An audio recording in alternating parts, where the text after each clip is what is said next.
Mirror.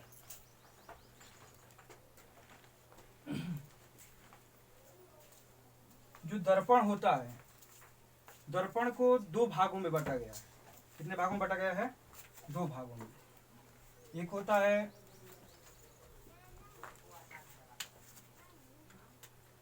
समतल दर्पण,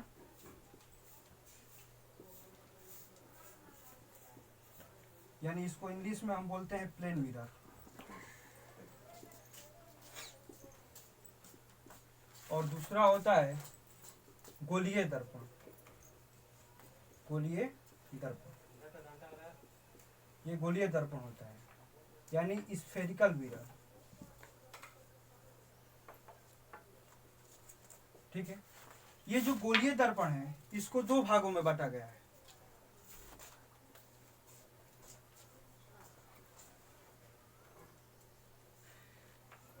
एक होता है अवतल दर्पण, जिसे इंग्लिश में हम इसको बोलते हैं कॉनकेव मिरर। ठीक है। और एक दूसरा होता है उत्तल दर्पण। उत्तल दर्पण, इसे हम कॉन्वेक्स मिरर बोलते हैं। ठीक है। कॉन्वेक्स मिरर बोला जाता है। पॉज करो। यानी गोलीय दर्पण को दो भागों में बांटा गया है। एक होता है अवतल दर्पण और दूसरा होता है उत्तल दर्पण। अवतल दर्पण को इंग्लिश में बोलते हैं कॉनकेव मिरर, और ये उत्तल दर्पण को कन्वेक्स मिरर बोला जाता है। ठीक है। इसके बाद आता है यानी दर्पण। जो दर्पण होता है यानी मिरर, ये दर्पण है क्या? मिरर क्या है?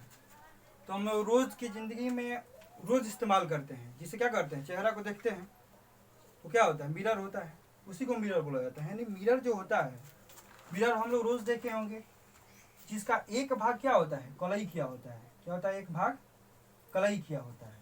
यानी ये जो होता है पॉलिश, यानी कलई किया होता है, कलई भाग, कलई पृष्ठ भी बोल सकते हैं। और ये जो होता है ये परावर्तक पृष्ठ होता है। क्या होता है? परावर्तक पृष्ठ होता है, जिसे क्या होता है, प्रकाश का रिफ्लेक्शन होता है। ठीक है। ये जो कलई किया होता है, ये किस चीज का कलई किया होता है? सबसे पहले ये क्वेश्चन आता है। हम लोग देखते हैं एक जो मिरर होता है वो एक भाग में क्या होता है, कलई किया होता है, और एक भाग प्लेन होता है। अगर उस कलई को हटा दिया जाए तो इसका होता है पूर्ण रूप से रिफ्लेक्शन नहीं हो पाएगा।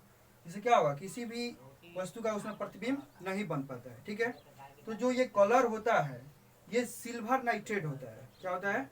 Silver nitrate. यानी आ सकता है कि जो मिरर का जो पीछे का भाग जो कलई किया होता है वो किस चीज का पेंट होता है, वो सिल्वर नाइट्रेट होता है। जो सिल्वर नाइट्रेट का सूत्र होता है वो AgNO3 होता है। क्या होता है? AgNO3 होता है। ये सिल्वर नाइट्रेट का सूत्र होता है, इसको आप याद रखिए, सिल्वर नाइट्रेट का सूत्र। तो सबसे पहले दर्पण क्या होता है,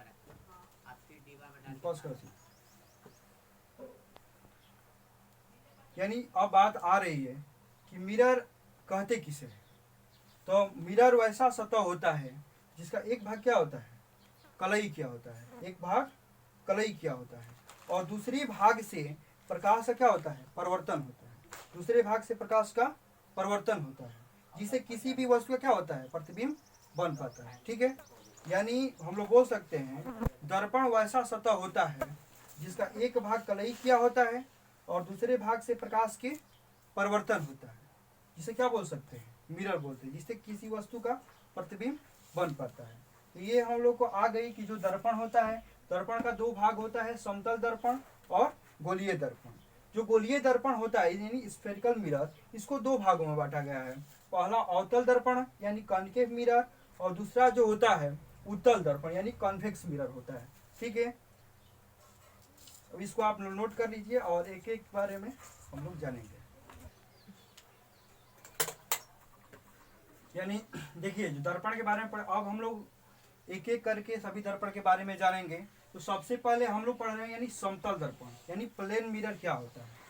तो प्लेन मिरर देखिए वैसा दर्पण जिसका परावर्तक सतह क्या होता है, समतल होता है, यानी प्लेन होता है, उसे क्या बोलते हैं, समतल दर्पण बोलते हैं। ठीक है, यानी वैसा मिरर, वैसा सतह जिसका क्या होता है, जो परावर्तक पृष्ठ होता है एक समतल होता है, प्लेन होता है, उसे हम समतल दर्पण बोल सकते हैं। ठीक बा। अब आगे देखिए कि जो समतल दर्पण का गुण क्या क्या होता है, यानी समतल दर्पण में क्या क्या क्वालिटी होती है, क्या क्या घटना घटित होती है, उसके बारे में हम लोग देखेंगे। तो जो पहला, जितनी दूरी पर कोई वस्तु होती है उतनी ही दूरी पर उस वस्तु का प्रतिबिंब बनता है। यानी हम लोग समतल दर्पण में अगर जितनी दूरी पर वस्तु रखेंगे तो समतल दर्पण में उतने ही दूरी पर क्या बनेगा, उस वस्तु का प्रतिबिंब बनेगा। यानी जितना दूरी पर हम लोग वस्तु रखें, मान लीजिए चलिए कि यहाँ पर कोई वस्तु है, ये मान के चलिए कोई वस्तु और यहाँ मिरर समतल दर्पण है, तो जब ये वस्तु इसमें दिखाई देगी इस दर्पण में उतना ही दूरी पर क्या बनेगा, इसका प्रतिबिंब बनेगा। यानी वस्तु की दूरी बराबर क्या होती है, प्रतिबिंब की दूरी। समतल दर्पण का ये पहला गुण है कि जितनी दूरी पर वस्तु होगी उतने ही दूरी पर उसका क्या बनेगा, प्रतिबिंब बनेगा। जो दूसरे होता है कि जितनी ऊंची वस्तु होगी उसका प्रतिबिंब उतने ही क्या बनेगा, ऊंचा होगा। यानी मान के चलिए कि जितनी ऊंचाई पर कोई वस्तु है, इतनी ऊंची वस्तु है, इसका प्रतिबिंब क्या होगा, इस मिरर में उतना ही ऊंचा बनेगा, इधर उधर नहीं बनेगा। यानी अर्थात वस्तु की ऊंचाई बराबर प्रतिबिंब की ऊंचाई। तीसरा होता है कि इस दर्पण में पार्श्व परिवर्तन की घटना घटित होती है। यानी जब हम मिरर में अपना लेफ्ट हैंड दिखाते हैं तो मिरर में क्या होता है, राइट हैंड दिखाई देता है, यानी उल्टा दिखाई देता है। यानी लेफ्ट का राइट दिखाई देता है और राइट का लेफ्ट दिखाई देता है। ठीक है, यानी जो समतल दर्पण होता है उसमें क्या होता है, पार्श्व परिवर्तन की घटना घटित होती है, लेफ्ट का राइट और राइट का लेफ्ट दिखाई देती है। ठीक है, ये जो गुण है ये हमेशा पूछता रहता है एग्जाम में, इसलिए इसको आप लोग नोट, ये जो फेयर कॉपी है उसमें आप क्या करिए, इसको नोट करिए और आगे फिर देखेंगे। देखिए इसके बाद जो दूसरा होता है यानी गोलीय दर्पण होता है। यानी गोलीय दर्पण क्या होता है, तो गोलीय दर्पण यानी वह दर्पण होता है जिसका परावर्तक पृष्ठ अंदर तथा बाहर की ओर क्या होता है, वक्रित होता है, उसे क्या बोलते हैं, गोलीय दर्पण बोलते हैं। यानी जो गोलीय दर्पण होता है, मान के चलिए कि ये गोलीय दर्पण का भाग ही होता है,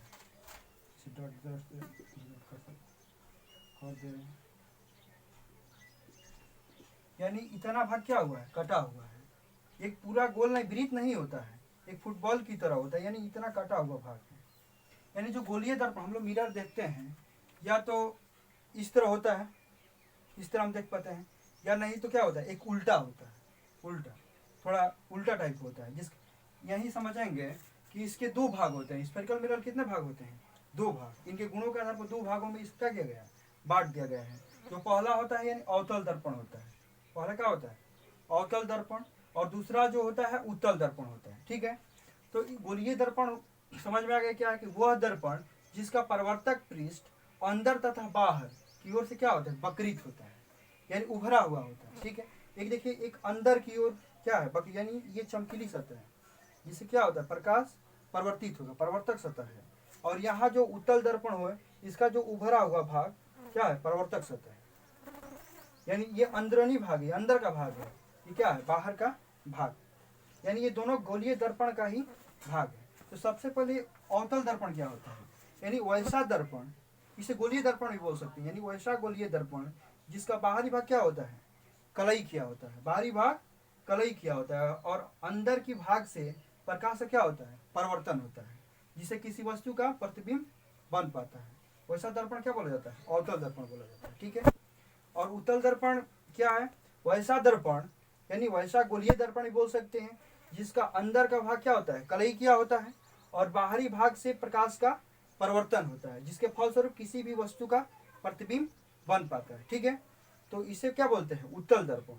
अब आ गई कि ये अवतल दर्पण और ये उत्तल दर्पण, ये दोनों का उपयोग कहाँ कहाँ होता है, ये मेन पॉइंट है।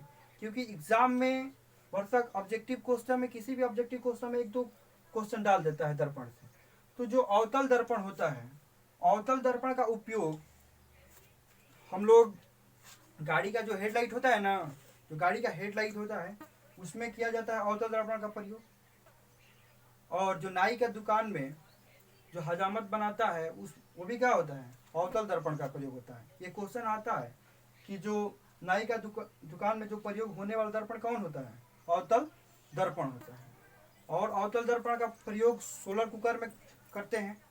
यानी जो सोलर कुकर आता है, जो यानी सूर्य के लाइट से खाना वाना बनाने के लिए, उसमें जो ऊपर की भाग क्या होता है, अवतल दर्पण होता है। ठीक है।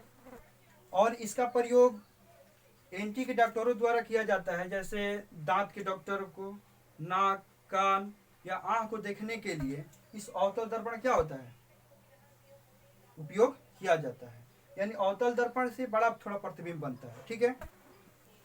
और उत्तल दर्पण का प्रयोग गाड़ी के जो साइड मिरर होता है ना, गाड़ी के साइड मिरर, गाड़ी का साइड मिरर, जिससे जो वाहन चालक होता है वो पीछे की क्या होता है, जो भी गाड़ी आ रही है उसको देखता है। यानी जो उत्तल दर्पण का प्रयोग कहाँ होता है, गाड़ी के साइड मिरर में किया जाता है। ठीक है। तो अवतल दर्पण और उत्तल दर्पण का उपयोग जान गए। अब आएगा तो आप लिख लीजिएगा कि उत्तल दर्पण और अवतल दर्पण का उपयोग कहाँ कहाँ होता है। यानी अवतल दर्पण का प्रयोग गाड़ी की हेडलाइट में होता है, नाई के दुकान में होता है हजामत बनाने के लिए, एंटी डॉक्टरों द्वारा किया जाता है, सोलर कुकर में प्रयोग होता है। उत्तल दर्पण का प्रयोग क्या होता है, जो गाड़ी के ड्राइवर होता है उसको पास दृश्य देखने के लिए किया जाता है। जैसे आप लोग देखा होगा कि एम्बुलेंस जो लिखा होता है वो उल्टा लिखा होता है गाड़ी पर। एम्बुलेंस क्या होता है, उल्टा लिखा होता है। कभी आप लोग एम्बुलेंस कभी कभी देखा होगा तो एम्बुलेंस के आगे या पीछे आप लोग देखिएगा तो थोड़ा उल्टा दिखाई देता है। क्यों? क्योंकि जब पीछे से वो एम्बुलेंस चलती है और आगे कोई गाड़ी जा रही है, तो जब चालक देखेगा कि पीछे से एम्बुलेंस आ रही है तो उसमें एम्बुलेंस जो उसका मिरर है उसमें एम्बुलेंस लिखा क्या होता है, सीधा दिखाई देता है, जिससे वो चालक उसको क्या करे, जल्दी पास दे देता है। यानी जो उत्तल दर्पण है वो गाड़ी के साइड मिरर में प्रयोग किया जाता है पार्श्व दृश्य को देखने के लिए। चलिए बस इतना, और आगे